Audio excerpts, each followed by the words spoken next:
For today's video mga kaluto, gagawa tayo ng Mac Style Fried Chicken.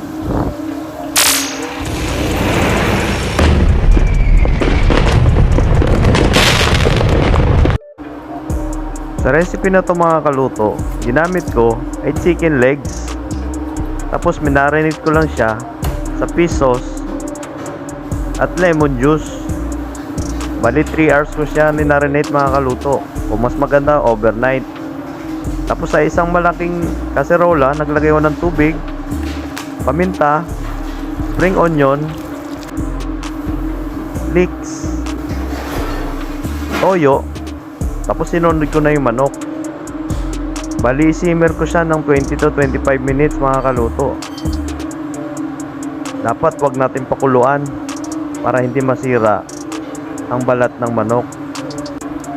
Make sure na pag kumulo siya mga kaluto, hinaan nyo yung apoy. Dapat intact yung skin nya para pag pinarito natin, maganda yung kinalabasan. Mga ganyan mga kaluto, pwede na yan. 20 to 25 minutes. Tapos i-transfer lang natin sa colander.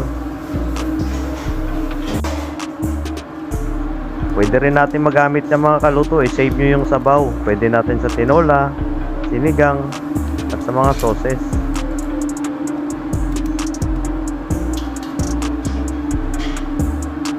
Ayan, dapat mga kaluto, ganun yung itsura. Hindi nakikita yung buto. Intact yung skin nya, oh. Napakaganda. Isawsaw lang natin sa flour bago iprito. At mga kaluto, don't forget to subscribe na rin.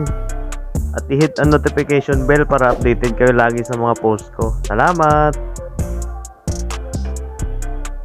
Ayan na po, iprito na natin.